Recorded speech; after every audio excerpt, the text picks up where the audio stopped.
We're here at the Black Forest at Gracie Schwarzwald, the best Gracie Jiu-Jitsu school in Europe. Okay, in Europe. And we're going over a complete Gracie Jiu-Jitsu Self-Defense Course in case you are not training at the best school in Europe for real Jiu-Jitsu self-defense. And right now we're working on the takedown portion of our curriculum.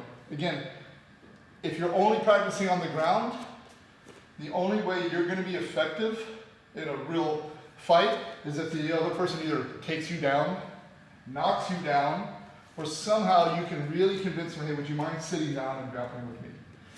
So we have to learn how to handle ourselves on our feet, how to get the fight to the ground under our terms, okay, if we need to.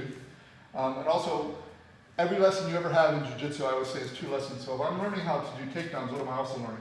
How to defend the How takedown. to defend the takedowns, right? So right now we are going to go back to the front situation, and we're going to go into setting this hold up.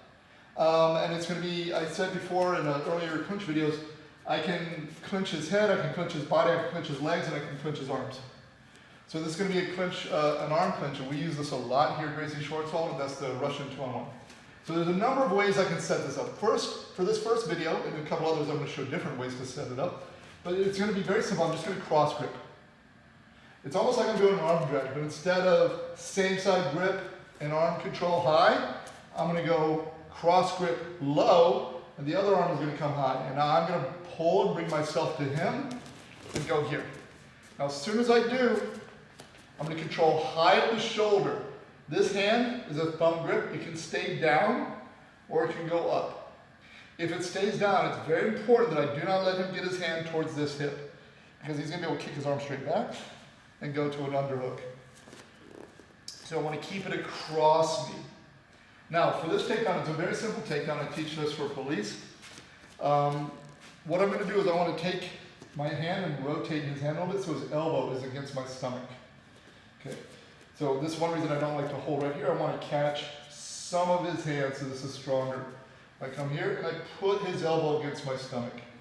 Now we talk often about counter force, right?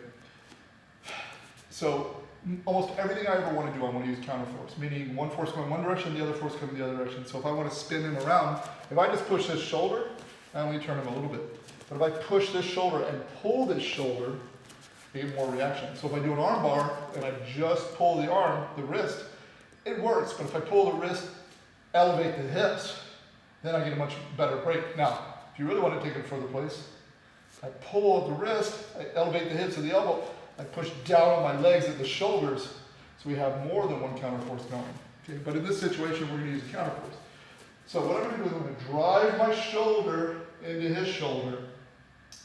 Sometimes I can muscle the guy down with just that.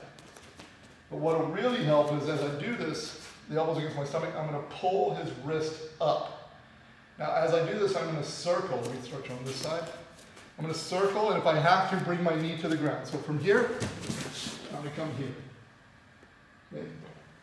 I'm trying to pin his shoulder to the ground. So we come out and get the grip. Here. I don't want to just push this way because he can step and really kind of keep his balance. So I'm going to open the door, rotate, put him down this way. From here I can start working into different positions here. Okay. Now one thing I will see sometimes people try to, when I teach this, is people don't really drive their shoulder very far. So I go like this, and then he starts to drive that shoulder in and kind of roll as you go out. Yeah, they'll kind of spin. Now he's on the ground, so I can try to control him, but I lost a lot of control. So I want this shoulder to hit the ground first. So it's very important that when I go, I'm pinning that shoulder here, and then we can work into different situations. So, over here, he wants to shake hands, and I'm being a bully. Good. So, let's try it one more time from here, very slow. I catch, I step, I connect. This is really important grip. Here, I rotate, arm, I step my leg back. I can even take this leg in front, step him back, And then my foot gets trapped, so it's a matter of personal preference. Here. So, that is our Russian 2-on-1 to the armbar takedown.